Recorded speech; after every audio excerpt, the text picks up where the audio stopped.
Good morning students. आज हम cyclotron की स्टडी करने जा रहे हैं जो कि एक वेरी इम्पोर्टेंट टॉपिक है। मार्च 2020 में भी हरियाणा बोर्ड में ये क्वेश्चन पूछा गया था। तो हम स्टार्ट करते हैं साइक्लोट्रॉन।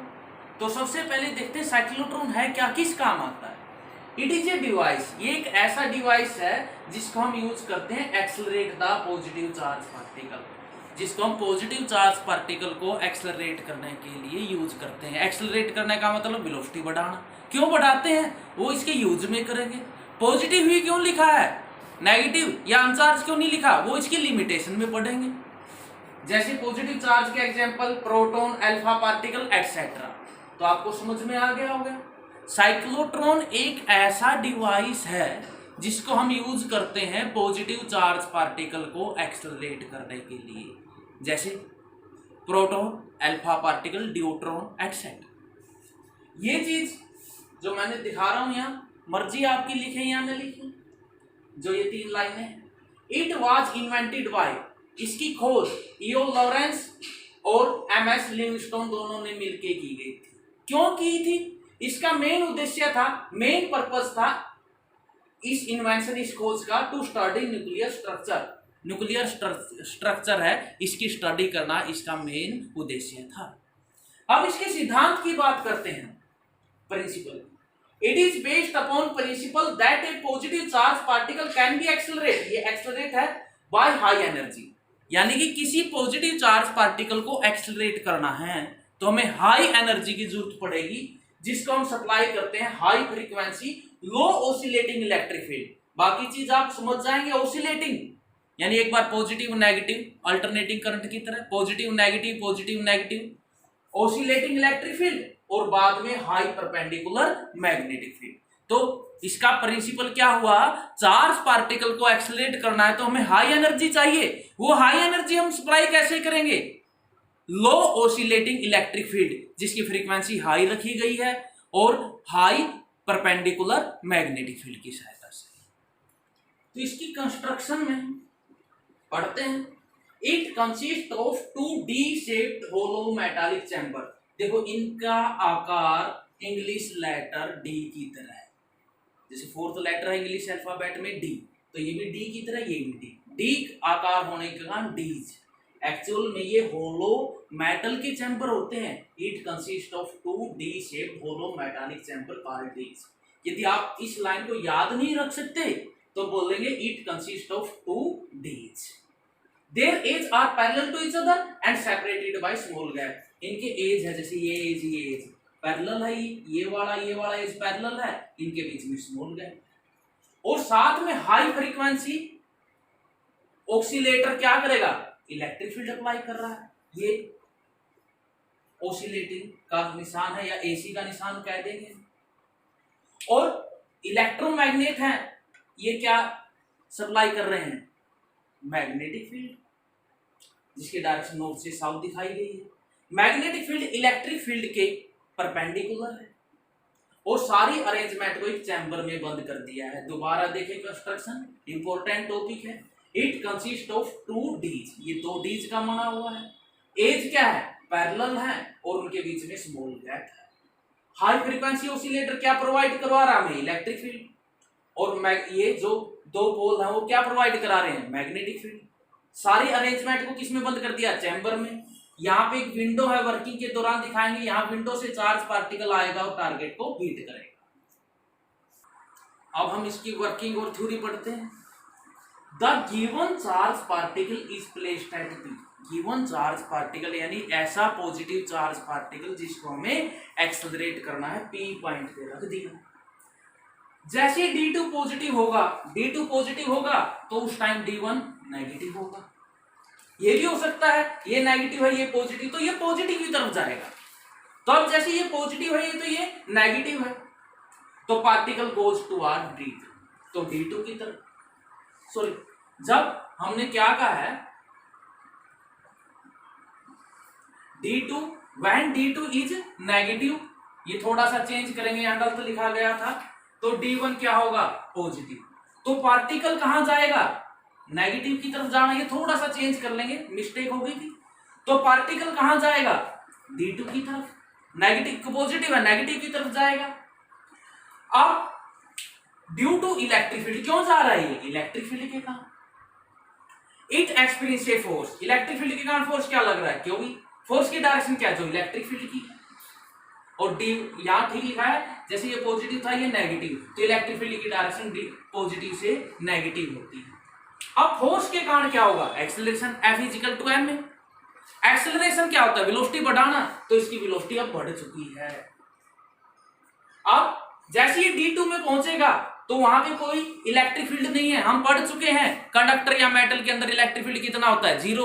यहां इसके अंदर कोई इलेक्ट्रिक फील्ड नहीं है, अब है तो क्या यहाँ मैग्नेटिक फील्ड, मैग्नेटिक फील्ड तो लग रहा है यहाँ पे। इस परपेंडिकुलर मैग्नेटिक फील्ड के कारण हमने पढ़ा था, परसों पढ़ा था, पाथ क्या होता है, सर्कुलर, तो ये सर्कल में मूव करने लगा। यहाँ पे क्या है, परपेंडिकुलर मैग्नेटिक फील्ड के कारण इसका पाथ क्या हो गया, सर्कुलर।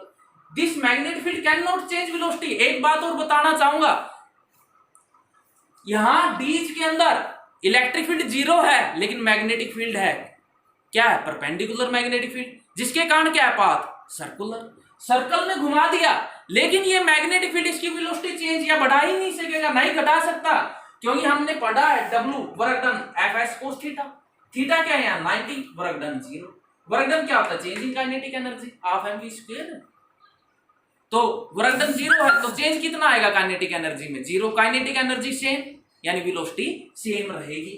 अब जैसे ही पार्टिकल गैप में पहुंचेगा तुरंत पोलैरिटी चेंज हो जाएगी। तो जैसे ही ये D1 है ये D2 है, हमने कहा था पोलैरिटी चेंज होने से D2 क्या हो जाएगा, पॉजिटिव, D1 क्या हो जाएगा, नेगेटिव। तो पार्टिकल है, इस पे पॉजिटिव चार्ज है, तो D1 की तरफ मूव करेगा, किसके कारण, इलेक्ट्रिक फील्ड के कारण। इलेक्ट्रिक फील्ड के कारण पहले बताया फोर्स लगेगा, वेलोसिटी इंक्रीज होगी, तो विद इंक्रीजिंग वेलोसिटी इस तरफ आएगा। जैसे ये D1 में पहुंचेगा परपेंडिकुलर मैग्नेटिक फील्ड के कारण पाथ क्या होगा, सर्कुलर। अब हम एक बार चेक कर लें, थोड़ा मैथमेटिकल स्टडी कर लें, तभी आगे हम इसको सही पढ़ पाएंगे। Time taken by particle to complete semi circle. Semi circle क्यों कहा है, जैसे ये गैप में पहुंचता है पोलैरिटी चेंज हो जाती है, तो इसलिए सेमी सर्कल के लिए हम टाइम चेक कर रहे हैं। तो हमें स्पीड पता है, distance by time, full circle के लिए डिस्टेंस 2πr होती है, सेमी सर्कल आधे सर्कल के लिए क्या होगी, πr, और टाइम मान लिया आधे सर्कल को कंप्लीट करने में t, तो t क्या आ गया, πr/v। v क्या है, वेलोसिटी या पार्टिकल की उस ऑर्बिट में जिसकी रेडियस r। अब सर्कल में मूव किसके कारण कर रहा है, मैग्नेटिक फील्ड के कारण, तो magnetic field is equal to centripetal force, यानी magnetic force is equal to centripetal force. तो मैग्नेटिक फील्ड प्रोवाइड करवा रहा है सेंट्रीपेटल फोर्स, या मैग्नेटिक फील्ड कह दो या मैग्नेटिक फोर्स कह दें। मैग्नेटिक फोर्स हमें क्या प्रोवाइड, हमें क्या मतलब इनको क्या प्रोवाइड करवा रहा है पार्टिकल को, सेंट्रीपेटल फोर्स। मैग्नेटिक फील्ड के कारण फोर्स क्यों भी साइन थीटा होता है, थीटा या 90 है sign 91, centripetal force mv²/r। m क्या है, मास ऑफ पार्टिकल, जो पॉजिटिव चार्ज पार्टिकल को एक्सेलरेट कर रहे हैं उसका मास, v से v कैंसिल होगी एक, तो r क्या आ गया यहाँ mv/q। एक चीज देख रहे हैं, m क्यों भी यहाँ कांस्टेंट है, तो r directly proportional to v। जैसे वेलोसिटी बढ़ रही है रेडियस भी बढ़ रही है, ये बात भी समझ रही है, रेडियस बढ़ रही है तो वेलोसिटी बढ़ रही है, या वेलोसिटी बढ़ रही है तो रेडियस बढ़ रही है। अब इस वैल्यू को इसके अंदर रख देते हैं, t पाई v और r की जगह पाई/v ऐसे ही, r की जगह mv/q, v से भी पाई m/q, ना तो r पे डिपेंड कर रहा है ना ही v पे, ये कांस्टेंट है। वैसे मास वेलोसिटी के साथ बढ़ रहा है, लेकिन लिविंगस्टोन और लॉरेंस ने m को कांस्टेंट माना था। तो सेमी सर्कल को कंप्लीट करने में हर बार टाइम सेम लेता है, और उसी टाइम में पोलैरिटी चेंज हो जाती है। अब इसके कारण क्या हो रहा, आगे पढ़ते हैं। जैसे ये D1 में आया, हमने बताया था परपेंडिकुलर मैग्नेटिक फील्ड के कारण पाथ क्या होगा उसका, सर्कुलर। ये प्रोसेस रिपीट होती रहेगी, यानी पार्टिकल जैसे गैप में पहुंचता है पोलैरिटी चेंज, जैसे इस साइड आ गया परपेंडिकुलर मैग्नेटिक फील्ड के कारण पाथ सर्कुलर, फिर यहाँ इलेक्ट्रिक फील्ड के कारण इस साइड एक्सेलरेट, फिर इस तरह से हर बार इसकी वेलोसिटी बढ़ती रहेगी, रेडियस बढ़ती रहेगी, फाइनली ये विंडो से बाहर आएगा, टारगेट को बीट करेगा। ये प्रोसेस रिपीट होती रहेगी, प्रत्येक बार, यहाँ समय नहीं है, प्रत्येक बार वेलोसिटी बढ़ती रहेगी, रेडियस ऑर्बिट की बढ़ती रहेगी, फाइनली ये विंडो से बाहर आएगा और टारगेट को हिट करेगा। अब हम चेक करते हैं फुल सर्कल, कंप्लीट सर्कल को कंप्लीट करने में कितना टाइम लेता है।